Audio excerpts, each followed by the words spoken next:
নিতাই গৌরাঙ্গ জয় নিতাই গৌরাঙ্গ। অত্যন্ত গুরুত্ব সহকারে ভগবদ গীতা পাঠ করে, তাহলে ভগবানের করুণায় তার অতীতের সমস্ত পাপ কর্মের ফল তাকে প্রভাবিত করে না। তো আমরা সেই জন্য গীতা পাঠ করছি। আমরা যদিও পাপ কর্মের ফল থেকে মুক্ত হওয়ার জন্য গীতা পাঠ করছি না, আমরা পাঠ করব ভগবানের সন্তুষ্টি বিধানের জন্য এবং গুরুবর্গের সন্তুষ্টি বিধানের জন্য এবং ভগবানের কৃপা লাভ করার জন্য। আর সেই সঙ্গে আমাদের জীবনে যদি পাপ থাকে, সেই পাপ থেকেও আমরা মুক্ত হব। তো প্রথম অধ্যায় বিষাদ যোগ আমরা আলোচনা করছি। ধৃতরাষ্ট্র প্রশ্ন করেছেন যে কুরুক্ষেত্রের মাঠে, ধর্মক্ষেত্রের মাঠে আমার পুত্র এবং পাণ্ডুর পুত্র গিয়ে কি করছেন। তো সঞ্জয় উত্তর দিয়েছেন যে যুদ্ধক্ষেত্র ভূমিটাকে আপনারা মনে রাখবেন। দুই পক্ষ সেনানী রয়েছেন। কৌরবদের পক্ষে রয়েছেন 11 অক্ষৌহিণী, মানে 11 অক্ষৌহিণী, আর পাণ্ডবদের পক্ষে আছেন 7 অক্ষৌহিণী। টোটাল 11 অক্ষৌহিণী সেনা। দুই সেনার সেখানে উপস্থিত হয়েছেন।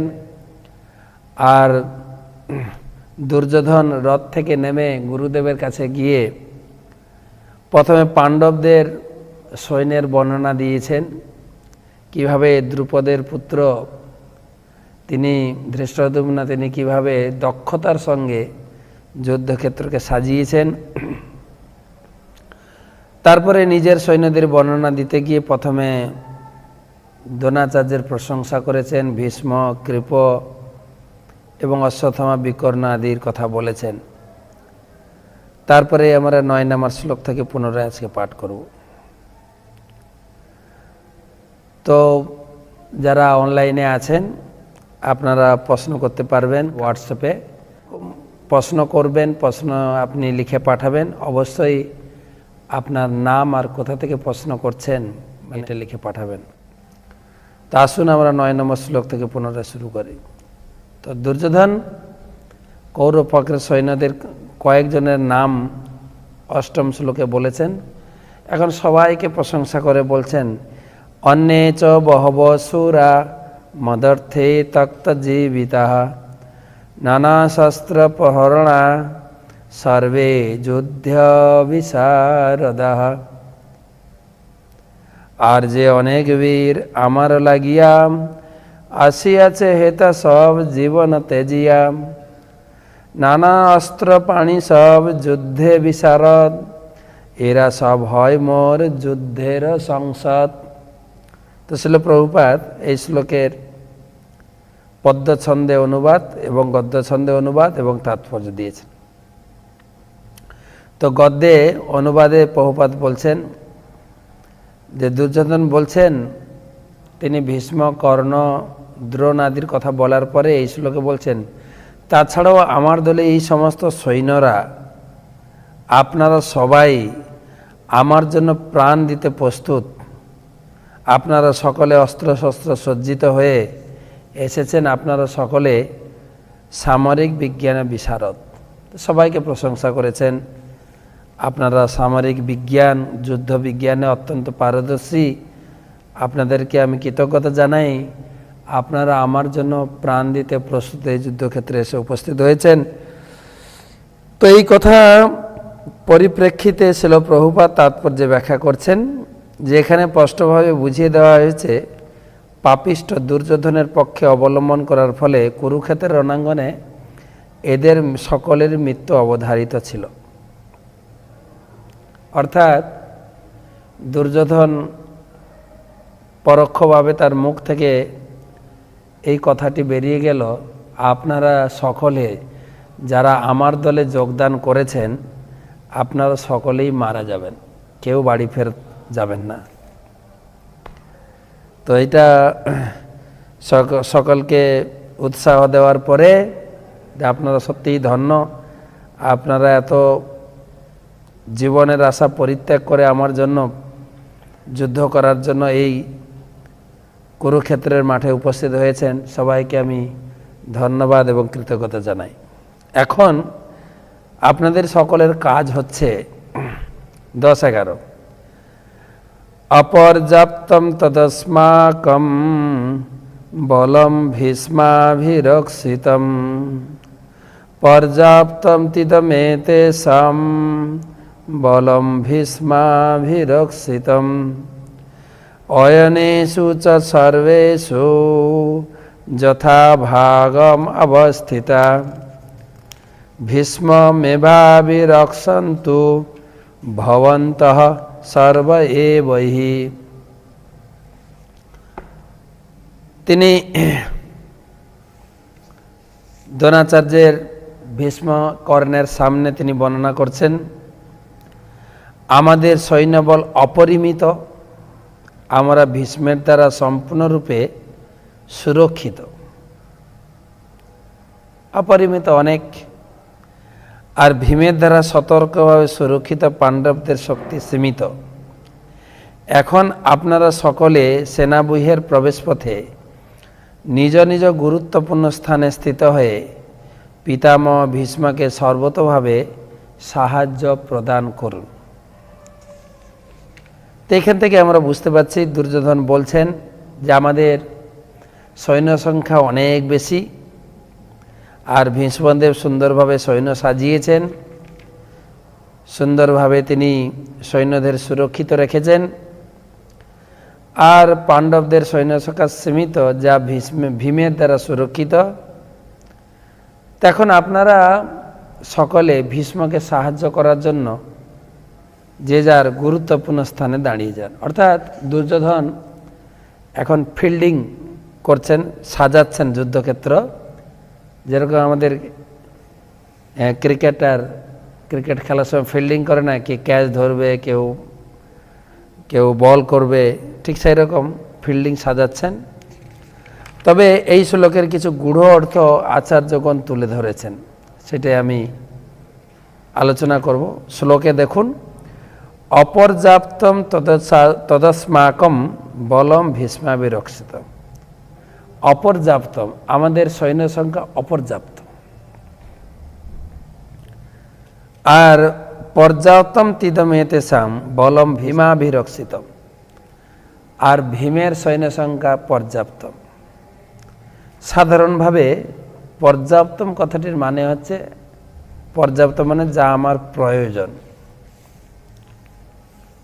আর অপর্যাপ্ত মানে কি? অপর্যাপ্ত মানে প্রয়োজনের তুলনায় বেশি, কিন্তু সেই সঙ্গেও আরেকটা অর্থ ফুটে ওঠে, কোনো কিছুর সামনে অ বসানো মানে কখনো কখনো শব্দের বিপরীত অর্থ এসে যায়। যেরকম বলুন, উনি ধার্মিক, কিন্তু পাশের ব্যক্তিটি যদি অ লাগানো হয় অধার্মিক, তাহলে শব্দের অর্থ সম্পূর্ণ বিপরীত এসে যায়। সহিষ্ণু, অসহিষ্ণু, মত, অমত, খাদ্য, অখাদ্য, সব অ লাগালে শব্দের বিপরীত অর্থ আসে। ঠিক সেভাবে এখানে বোঝানো হয়েছে, ইনডাইরেক্টভাবে দুর্যোধন বোঝাচ্ছেন ভীমের অর্থাৎ পাণ্ডব পক্ষের যে সৈন্য আছে তাদের যা প্রয়োজন তাদের আছে। যদিও তাদের সৈন্য সংখ্যা ছিল 7 অক্ষসহিনী, কিন্তু কৌরবদের সৈন্য সংখ্যা তো প্রায় ডবল, 7 থেকে 11 অক্ষসহিনী। তথাপি দুর্যোধন এখানে বলতে চাইছেন যে পাণ্ডবদের সৈন্য সংখ্যা যা প্রয়োজন, যা শক্তির প্রয়োজন, সেটা ভীমের পক্ষে আছে, পাণ্ডবদের পক্ষে আছে। কিন্তু আমাদের ধরে লোক বেশি হলে হয় কি করে? যদিও আমাদের সৈন্য সংখ্যা বেশি, লোকবল বেশি, কিন্তু সামরিক শক্তির অভাব রয়েছে, অপর্যাপ্ত, পর্যাপ্ত নেই। কারণ কি না? কারণ হচ্ছে দুজনকে যদি বলা যায়, দ্রোণ আর ভীষ্ম, এই দুজন ব্যক্তি কৌরবদের পক্ষ হয়ে যুদ্ধ করছেন বটে, কিন্তু দুজনেই পাণ্ডবদেরকে খুব স্নেহ করেন। তাই দুর্যোধনের সন্দেহ যে আমাদের দলে লোক সংখ্যা বেশি, কিন্তু ইনারা পুরোপুরি আমাদের দলের সমর্থক নয়, ইনাদের প্রতি আমার সন্দেহ রয়েছে। তাই ইনডাইরেক্টভাবে বলছেন, আপনারা সবাই ঠিক ঠিক জায়গায় দাঁড়িয়ে ভীষ্মকে আপনারা লক্ষ্য রাখবেন যে উনি সঠিকভাবে কৌরবের পক্ষে যুদ্ধ করছেন কিনা, না পাণ্ডবদের স্নেহ করছেন। এটাই বলার ইঙ্গিতে বোঝাচ্ছেন যে আপনারা যে যার গুরুত্বপূর্ণ স্থানে থেকে ভীষ্মকে সাহায্য প্রদান করবেন, মানে ভীষ্মকে একটু লক্ষ্য রাখবেন যে পিতামহ তিনি কি করছেন, ছল চাতুরীভাবে পঞ্চপাণ্ডবদের এড়িয়ে যাচ্ছেন না তো। এটাই দুর্যোধনের একটা কূটনৈতিক চাতুর্য, আর সেটা বুঝতে পেরেছেন ভীষ্মদেব। আমরা পড়ে বুঝতে পারছি বা বুঝিয়ে দিলে বুঝতে পারছি, কিন্তু ভীষ্মদেব ধরতে পেরেছিলেন। ভীষ্মদেব মহান ব্যক্তিত্ব। তিনি তখনকার সময়ে, তাকে বলা হয়েছে তিমিঙ্গিল, যে পুরো যুদ্ধক্ষেত্রটাকে একাই, তিমিঙ্গিল মানে হচ্ছে তিমিঙ্গিল মাছ অন্যান্য মাছকে কামড়ে খায় না, গিলে খায়। তো কোথাও কোথাও মহাভারতে বর্ণনা আছে ভীষ্মদেব পুরো যুদ্ধক্ষেত্রটাকে একা শেষ করে দিতে পারে, একা গিলে খেতে পারতেন। তার বয়স, তিনি এই জগতে ছিলেন মাত্র 456 বছর। একজন বিশাল ব্যক্তিত্বপূর্ণ। তিনি অনুভব করতে পেরেছেন যে দুর্যোধন ছল চাতুরি করে তার কথার ফাঁকে তিনি বুঝাতে চাইছেন যে আমরা তার পক্ষে পূর্ণ সমর্থন নই। তাই তিনি কি করলেন? তস্য সঞ্জয়নম হর্ষম কুরু বিদ্ধ পিতামহ সিংহনাদম বিনোদচ্চৈ শঙ্খং দদমৌ প্রতাপবান। তখন কুরুবংশের বৃদ্ধ পিতামহ ভীষ্ম দুর্যোধনের হর্ষ উৎপাদনের জন্য সিংহের গর্জনের মতো অতি উচ্চনাদে তার শঙ্খ বাজালেন। ভীষ্মদেব তার প্রতি উত্তর দিলেন। তিনি কোনো কিছু মুখে কথা না বলে তিনি জোরে সিংহনাদে, খুব গর্জনের সহিত তিনি জোরে শঙ্খনিনাদ, শঙ্খ বাজালেন। বহুপাদ লিখেছেন যে পিতামহ ভীষ্ম দুর্যোধনের হৃৎকম্প অনুভব করতে পেরে তার স্বভাব সুলভ করুণার বশবর্তী হয়ে তাকে উৎসাহিত করার জন্য সিংহনাদে তার শঙ্খ বাজালেন।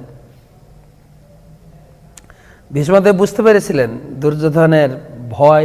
দুর্যোধন ভয়ভীত হচ্ছে যে আমাদের পক্ষে সৈন্যরা তারা সম্পূর্ণ সমর্থন রূপে আমার পক্ষে যুদ্ধ করবে কিনা। আর সেই সন্দেহ দূর করার জন্য ভীষ্মদেব শঙ্খ বাজিয়ে তাকে সমর্থন করলেন, আমি তোমার পক্ষে আছি। আর সেই সঙ্গে প্রভুপাদ লিখেছেন, পরোক্ষভাবে সংগঠনের মাধ্যমে তার হতাশাচ্ছন্ন পৌত্র দুর্যোধনকে জানিয়ে দিলেন যে যুদ্ধে জয় লাভ করার আশাই তার নেই, কারণ ভগবান শ্রীকৃষ্ণ ছিলেন তার বিপক্ষে। আর এটাই তিনি বুঝিয়ে দিলেন যে দুর্যোধন, তুমি এসছো যুদ্ধক্ষেত্রে যুদ্ধ করতে, এত বকবক করো কেন, চুপ। এই দিয়ে শঙ্খ বাজিয়ে তিনি তাকে চুপ করিয়ে দিয়েছেন। আমি এসেছি তোমার জন্য যুদ্ধ করব। কিন্তু ইঙ্গিতভাবে আচার্যগণ বা শিল প্রভুপাদ এখানে তুলে ধরেছেন, শঙ্খধ্বনির মাধ্যমে প্রকাশিত হয়েছে দুর্যোধন জয়ী হবে না। কি করে আমরা বুঝবো? এর মানে বোঝানো হচ্ছে শঙ্খধ্বনির অর্থ হচ্ছে শঙ্খধ্বনিটা শুভ। তাই আমাদের সনাতন ধর্মে সকালে সন্ধ্যায় শঙ্খধ্বনি করেন, সকালে উঠে মায়েরা শঙ্খধ্বনি করেন। যত প্রকারের রাত্রের অশুভ অমঙ্গল সঙ্গে সঙ্গে যেন দূরীভূত হয়। আমি দেখেছি গ্রামে গঞ্জে যখন কোনো দুর্যোগ, ঝড় বৃষ্টি, ভূমিকম্প, তো গ্রামে শঙ্খধ্বনি হয় যে এই অমঙ্গলটা যেন শীঘ্রই দূরীভূত হয়।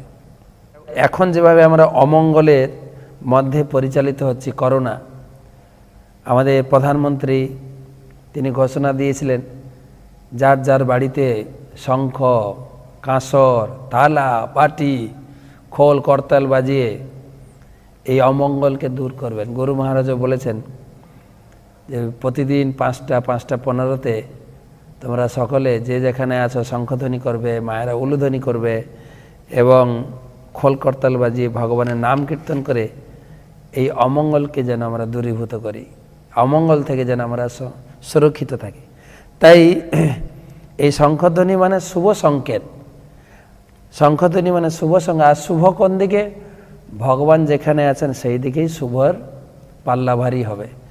কেননা আমাদের একটা বাংলায় কথা আছে, ভগবান যা করে মঙ্গলের জন্য। তাই ভগবান যে পক্ষে থাকবেন সেই পক্ষেই মঙ্গল হবে, আর সেই সব পক্ষেই শঙ্খের ধ্বনি সেদিকে প্রবাহিত হবে। তাই দুর্যোধনের সেই ভয় কাটানোর জন্য ভীষ্মদেব শঙ্খ বাজালেন, সেই সঙ্গে জগৎবাসীকে জানিয়ে দিলেন আমি যুদ্ধ করব দুর্যোধনের পক্ষে বীর বিক্রমে, কিন্তু এই যুদ্ধে আমরা জয় হতে পারবো না, জয় লাভ করব না। আর যখনই ভীষ্মদেব শঙ্খ বাজিয়েছেন, 13 নম্বর শ্লোক, তত শঙ্খাশ্চ ভের্যশ্চ প্রণবানক গোমুখা সশৈভাব্য অনন্ত সশব্দ তুমুল অভবৎ। তারপর যেহেতু ভীষ্মদেব শঙ্খ বাজিয়েছেন মানে যুদ্ধের ঘোষণা দিয়েছেন, এবারে কৌরব পক্ষে যার যার কাছে যা যা ব্যবস্থা ছিল, শঙ্খ, ভেরি, প্রণব, আনক, ঢাক, গোমুখ, সিংহাস, হঠাৎ করে একত্রে ধ্বনিত এক তুমুল শব্দের সৃষ্টি হলো। পু পাঁ ভোং ভাং যার যার কাছে আছে বাজিয়ে দিয়েছেন। তো এখন কৌরব পক্ষের পুরো শঙ্খধ্বনি হয়ে গেছে, যে এবারে পাণ্ডব পক্ষের শঙ্খধ্বনি, তারপর যুদ্ধ শুরু হবে। যেরকম আমরা ট্রেনে দেখি না, পিছনে সিগন্যাল হয়ে যায়, তারপরে সামনে ড্রাইভার পাইলট সিগন্যাল দিয়ে ট্রেন ছেড়ে বেরিয়ে যান। তো কৌরব পক্ষের শঙ্খধ্বনি হয়ে গেল। এবারে আসুন পাণ্ডব পক্ষের শঙ্খধ্বনি। আর পাণ্ডব পক্ষের শঙ্খধ্বনির কথা সঞ্জয় অত্যন্ত উৎসাহ সহকারে বিস্তার বর্ণনা করবেন। কৌরব পক্ষে তো 2টো শ্লোকে বলে ছেড়ে দিয়েছেন, এবারে পাণ্ডব পক্ষের বর্ণনা। 14, তত শ্বেতৈ হয়যুক্তে মহতি সন্নন্দে স্থিতৌ মাধবঃ পাণ্ডবাশ্চৈব দিব্যৌ শঙ্খৌ পদম্মতো। অন্যদিকে শ্বেত অশ্বযুক্ত এক দিব্য রথে স্থিত শ্রীকৃষ্ণ অর্জুন উভয়ে তাদের শঙ্খ বাজালেন। এখানে সঞ্জয় খুব বিস্তারভাবে বলেছেন। অপরদিকে অর্থাৎ কৌরব পক্ষে তাদের ঘোড়ার বর্ণনা দিয়েছেন, রথের বর্ণনা দিয়েছেন। শ্বেত অশ্বযুক্ত দিব্য রথ, এ দিব্য রথ অজেয় রথ, এই রথ দিয়েছিলেন অগ্নিদেব, অর্জুনকে দিয়েছিলেন। ত্রিভুবনে অপরাজেয় এই রথ, সেজন্য দিব্য রথ। আর কি দিব্য শঙ্খৌ, দিব্য রথ। আবার বর্ণনা করা হয়েছে অর্জুনের কাঁধে যে তুনির রয়েছে, যেখানে অস্ত্র রাখা হয়, ওটাও দিব্য, কখনো অস্ত্র শেষ হবে না। আর ভগবান শ্রীকৃষ্ণ রয়েছেন, তো ভগবান শ্রীকৃষ্ণকে সঞ্জয় এখানে মাধব বলে সম্বোধন করেছে, এটা বিশেষ লক্ষণীয়। যদিও অনুবাদে শ্রীকৃষ্ণ বলা হয়েছে, কিন্তু শ্লোকে আছে দেখেন মাধব। মাধব কথাটির মানে হচ্ছে যিনি মাতা লক্ষ্মী দেবীর স্বামী, লক্ষ্মী দেবীর স্বামী। প্রভুপাদ তাৎপর্যে লিখেছেন, ভগবান যে পক্ষে যোগদান করেন সৌভাগ্য লক্ষ্মীও সেই পক্ষেই থাকেন, কারণ সৌভাগ্য লক্ষ্মী সর্বদা তার পতির অনুগামী। তো এখানে বোঝানো হচ্ছে সঞ্জয় ইঙ্গিতভাবে বুঝিয়েছেন পাণ্ডব পক্ষে জয়ের সংকেত। তাদের দলে আছে দিব্য রথ, দিব্য শঙ্খ এবং মাধব রয়েছেন। মাধব মানে মানে ভগবান শ্রীকৃষ্ণ যেখানে রয়েছেন লক্ষ্মী দেবী সেদিকে থাকবেন। লক্ষ্মী দেবী অর্থাৎ লক্ষ্মী দেবী মানে হচ্ছে সম্পদ, অর্থাৎ সিংহাসনও তাদের দিকে থাকবে, এটা নিশ্চিত। তাই এখানে মাধব বলেছে, কৃষ্ণ বলেননি, মাধব। আমাদের মায়াপুরে মাধব রয়েছেন, রাধা মাধব।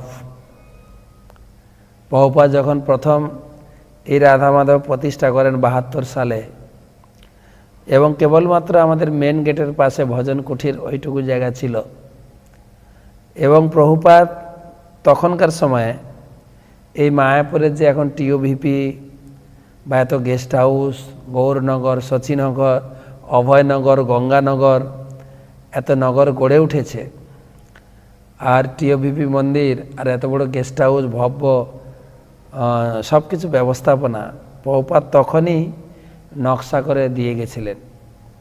আর সেই তখনকার দিনে সেই প্রভুপাদের এই পরিকল্পনা দেখে প্রভুপাদের এক শিষ্য প্রভুপাদকে জিজ্ঞাসা করছেন, প্রভুপাদ আমাদের মাত্র এইটুকু জমি, 10 কাঠা জমি, তার ভিতরে আপনার এত বড় পরিকল্পনা, সেটা কি বাস্তবায়ন হবে নাকি না খাতা কলমে পরিকল্পনা থেকে যাবে? প্রভুপাদ উত্তর দিয়েছেন যে আমি তোমাদেরকে দিলাম মাধবের সেবা করা, রাধা মাধব। মাধব মানে হচ্ছেন যিনি লক্ষ্মী দেবীর স্বামী। তোমরা যদি ভালো করে মাধবের সেবা করো, লক্ষ্মী দেবী এখানে নিত্য তোমাদের ভক্তিতে বাধা থাকবেন এবং ধীরে ধীরে ধামের স্বরূপ বিস্তার করবেন। আর যে সমস্ত প্ল্যান পরিকল্পনা আমি দিয়ে যাচ্ছি ধীরে ধীরে বাস্তবায়িত হবে। আর তাই আমরা দেখতেও পাচ্ছি রাধা মাধবের সেই সেবা সৌষ্ঠব ধীরে ধীরে কিভাবে বিস্তার লাভ করছে। আমি তো যখন প্রথম আসি সেই 91 সালে কেবলমাত্র চক্র বিল্ডিং এবং পদ্ম বিল্ডিং আর কঞ্জ ভবন ছিল। রাধা মাধব ছিলেন, 4 সখী ছিলেন, নরসিংহদেব পঞ্চদত্ত ছিলেন না। ধীরে ধীরে এত বড় বিস্তার, কত বিল্ডিং, কত কিছু ধীরে ধীরে গড়ে উঠছে। সেটা প্রভুপাদ সেই ইঙ্গিত দিয়েছিলেন। তাই সকলে মাধবের কাছে শরণাপন্ন হন, মাধব আপনাদের সমস্ত সম্পদ প্রদান করবেন। যাই হোক, সঞ্জয় এখানে ইঙ্গিত দিয়েছেন মাধব যেদিকে আছেন সেদিকেই সিংহাসন যাবে, অর্থাৎ আপনার ছেলেরা জয়ী হবে না। তো কে কি শঙ্খ বাজিয়েছেন? শঙ্খ বাজানো তো ইঙ্গিত দেওয়া হলো, শঙ্খ বাজালেন। কি শঙ্খ বাজালেন? পাঞ্চজন্যম হৃষিকেশ দেবদত্তম ধনঞ্জয় পৌণ্ড্রম দধমৌ মহাশঙ্খং ভীমকর্মা বিকোদরঃ।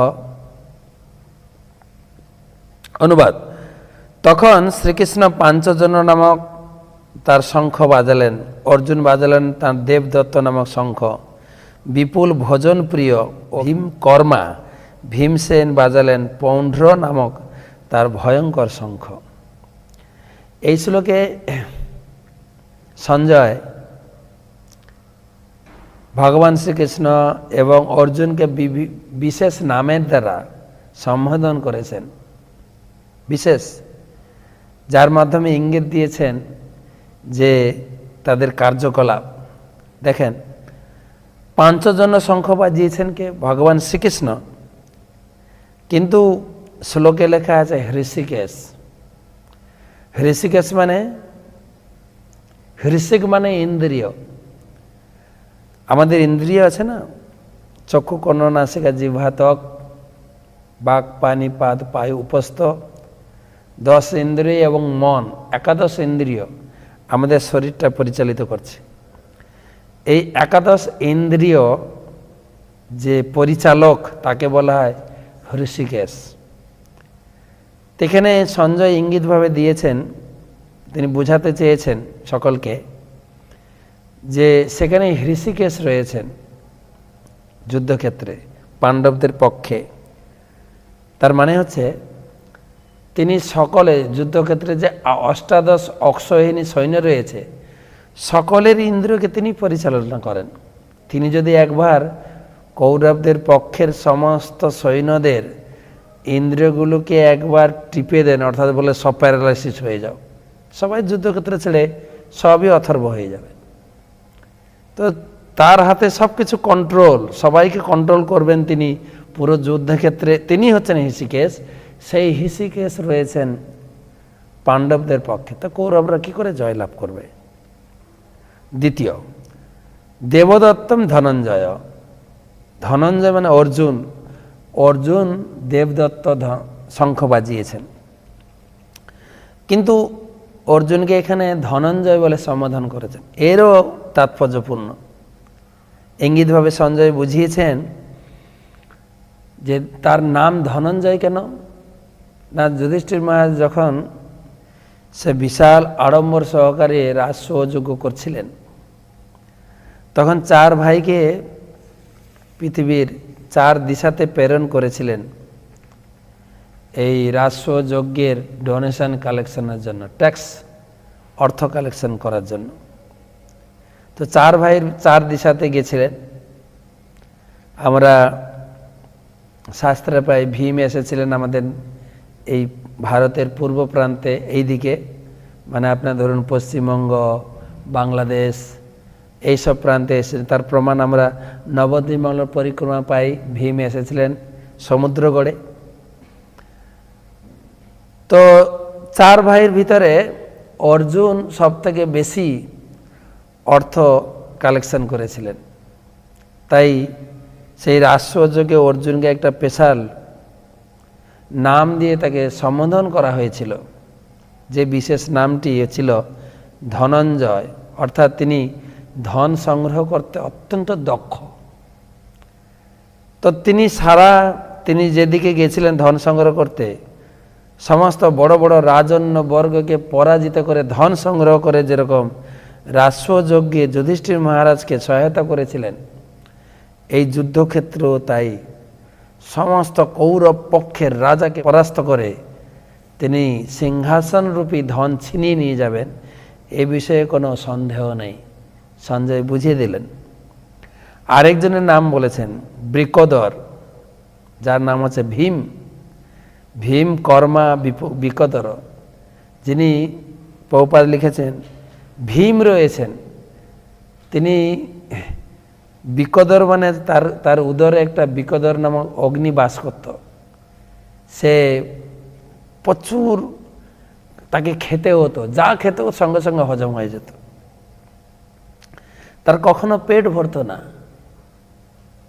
আপনারা হয়তো জানেন, যখন সে পঞ্চপাণ্ডব যতুগৃহ থেকে পঞ্চপাণ্ডব মা সহ বিদুরের সুদক্ষ পরিচালনায় তারা যখন সুড়ঙ্গ পথে রেহাই পেয়ে গেলেন, তারা ঘুরতে ঘুরতে দেশান্তরে চলে গেলেন।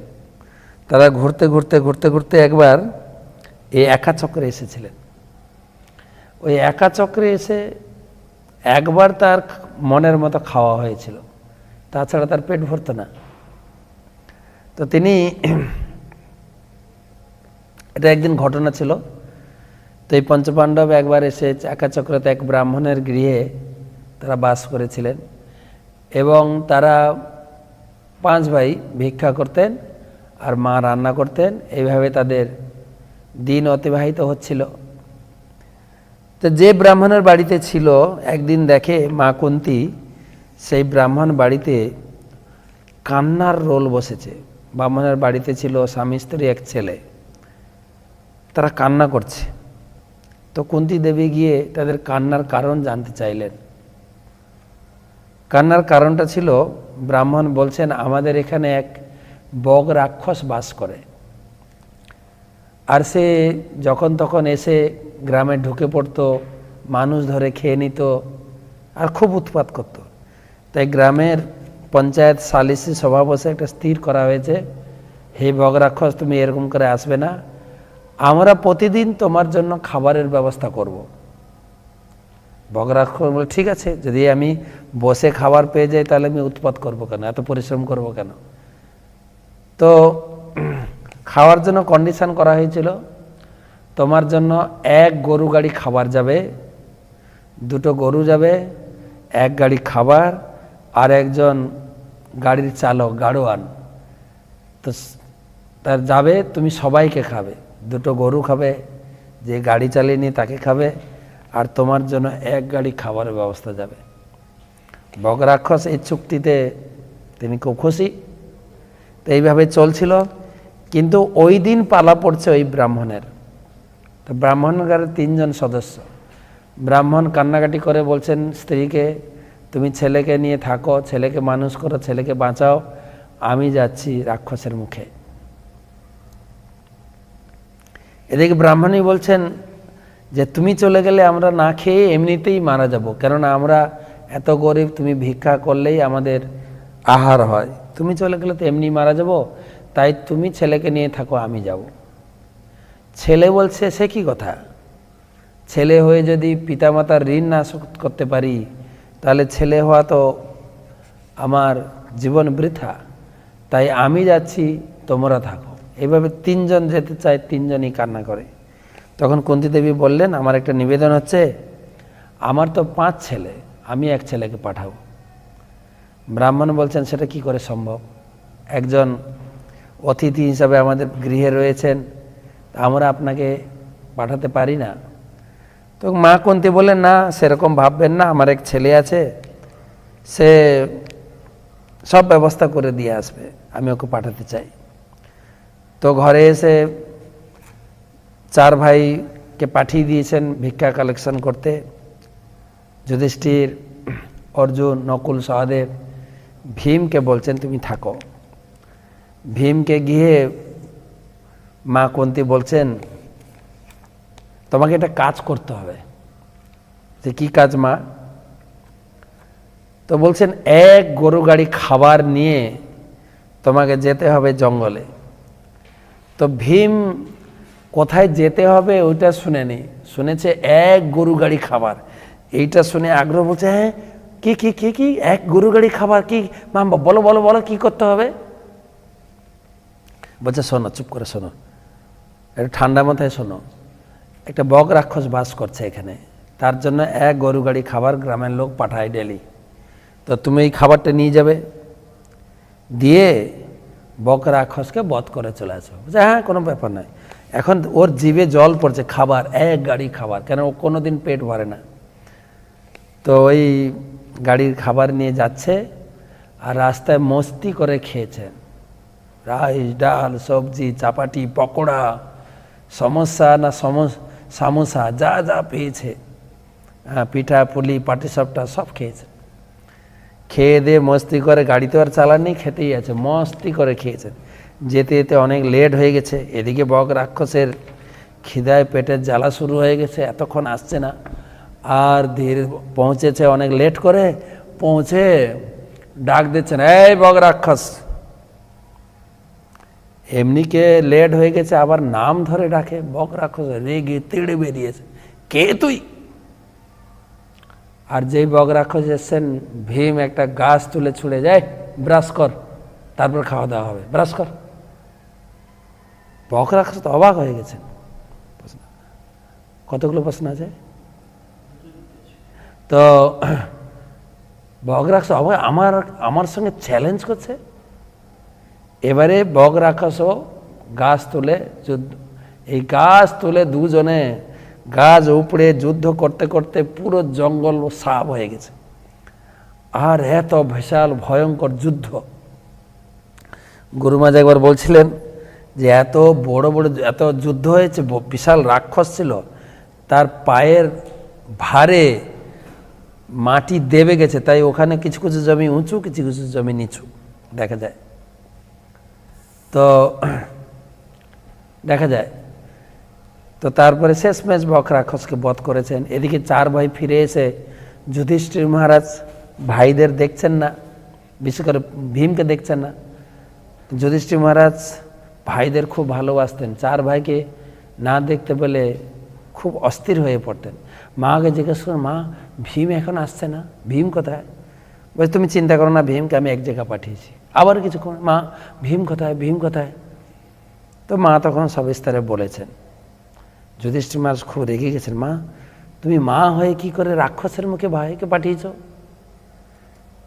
তখন মা কুন্তী দেবী বলছেন, তুমি চিন্তা করো না, ভীমের উপরে আমার আশীর্বাদ আছে, সেই ভীম বগ রাক্ষসকে বধ করেই ফিরবে।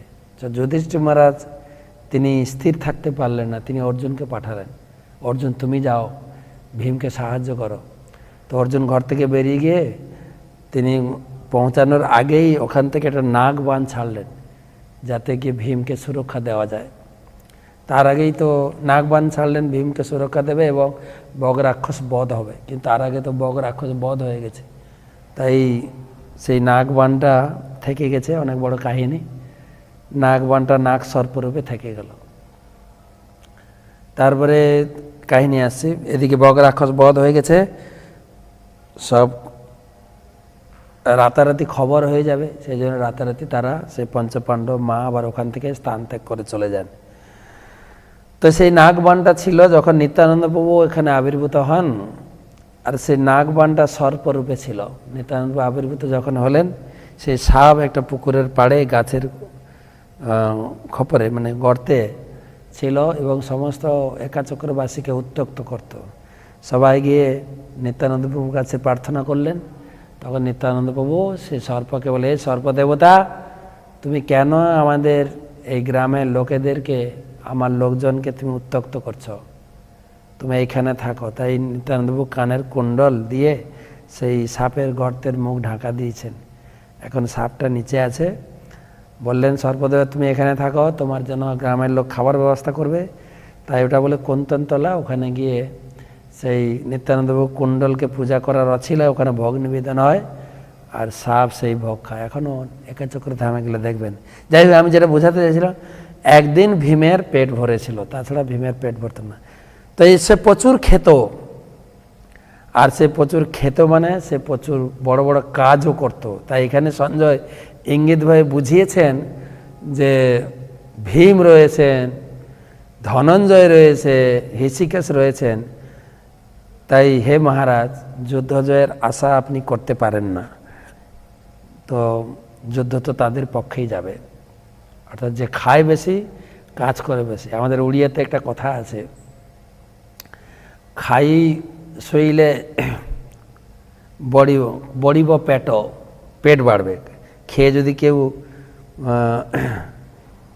বসে বসে শুয়ে শুয়ে কাটায়, পেট বাড়বে। খাই বসিলে বড়িব বায়ু, খাই বসলে বড়িব বায়ু। কে যদি খায় আর বসে বসে কাটায়, তার পেটে বায়ু জমবে, বায়ু। আর না, প্রথম হচ্ছে খাই চলিলে বড়িব আয়ু, যদি খায় আর হাঁটা চলা করে, কাজকর্ম করে, তার আয়ু বেড়ে যাবে, হজম হবে ভালো, আয়ু বাড়বে। খাই চালিলে বড়িব আয়ু, খাই শুইলে বড়িব বায়ু। আর যদি কেউ খায় আর ঘুমায়, কাজের মধ্যে দুই খাই আর শুই, তাহলে তার পেটে গ্যাস হবে, বায়ু বাড়বে। খাই বসিলে বড়িব পেট, কেউ যদি খায় আর বসে বসে কাটায়, তার পেট বাড়বে। যেরকম আমাদের মাড়ুয়ারির লোকদের দেখি না, বসে শুধু বিজনেস করে, আর এত বড় বড় পেট। আমরা যখন মাঝে মাঝে মর্নিং ওয়াক করতে যায়, আর মাঝখানে যদি দু একটা মাড়ুয়ারি জেন্টস বা লেডিস পড়ে যায়, পুরো রাস্তা ব্লক, এই বড় বড় পেট। তো খাই চালিলে বড়িব আয়ু, খাই শুইলে বড়িব বায়ু, খাই বসিলে বড়িব পেট, খেয়ে যদি বসে বসে কাটে পেট বাড়বে। আর খাইলে জমের ভেট, আর খাই যদি করে, ও তাড়াতাড়ি মারা যাবে, জমের দর্শন হয়ে যাবে। তাই খেতে হবে, কাজ করতে হবে প্রচুর পরিমাণে।